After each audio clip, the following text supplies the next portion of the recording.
नमस्कार दोस्तों, एक बार फिर आपका मेरे चैनल पर स्वागत है। नए विषय को लेकर वास्तव में संसार एक खड्डा है जो कभी नहीं भरता। संसार तो नहीं, अपितु मनुष्य की खोपड़ी अवश्य ही ऐसा गड्ढा है जो कभी भरता नहीं है। एक गरीब आदमी सोचता है कि लाख रुपए हो जाएं तो हमारे सारे काम निपट जाएंगे। यदि वो लखपति हो जाता है तब वह करोड़ के लिए परेशान रहने लग जाता है। संत सुंदरदास जी ने बड़ा अच्छा कहा है, जो 10 20 50 भय शत, होए हजार तो लाख मंगेगी। कोटि अरब खरब असंख्य, धरापति होने की चाह जगेगी। पृथ्वी पाताल हो राज करौन, तृष्णा अधिकी अति आग लगेगी। सुंदर एक संतोष बिना सठ, तेरी तो भूख कभी ना मिटेगी। एक बड़ा ही ज्ञानवर्धक और रोचक कथा है। एक राजा बड़ा लालची था। वह हमेशा अपने खजाने को बढ़ाने की कोशिश में लगा रहता था। धन की तलाश में वह समुद्र के किनारे गया और बहुत से गोला बारूद समुद्र में गिरने लग गया।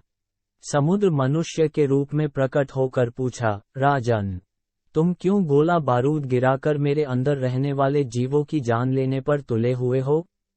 राजा ने जवाब दिया, तुम मेरे राज्य में रहते हो, तुम्हें कर के रूप में धन देना होगा। समुद्र ने कहा कि मैं एक स्थान बता देता हूं जहां बहुत सा धन, सोना चांदी गड़ा हुआ है। तुम जितना चाहो उतना धन वहां से प्राप्त कर सकते हैं।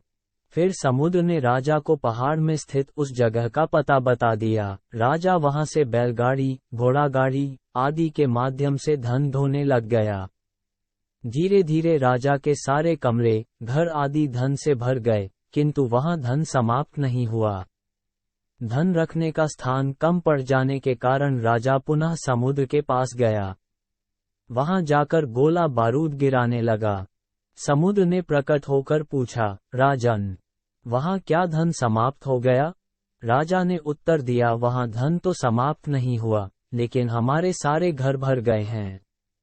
अब मैं धन को कहां रखूं? इसके लिए कोई व्यवस्था करो। समुद्र ने राजा को एक मनुष्य की खोपड़ी दी और कहा कि इसमें चाहे जितना भी धन अंटाया जा सकता है। राजा ने कहा कि यह तो बहुत छोटा स्थान है, इसमें भला कितना धन अंटेगा? समुद्र बोला, राजन, तुम इसमें धन डालकर तो देखो, फिर हमें बताना। राजा उस खोपड़ी को लेकर अपने महल आ गया।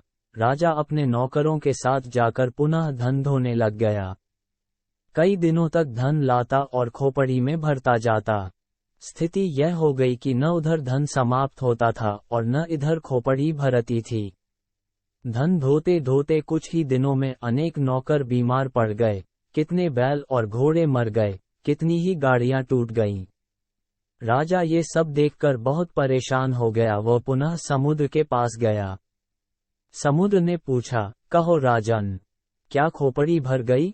राजा बोला, धन ढोते ढोते सभी नौकर बीमार पड़ गए, बैल और घोड़े मर गए, गाड़ियां टूट गईं, पर ये खोपड़ी भर नहीं रही है। ऐसा क्यों? समुद्र हंसते हुए बोला, राजन, तुम तो मूर्खों जैसी बातें करते हो। ये खोपड़ी मनुष्य की है।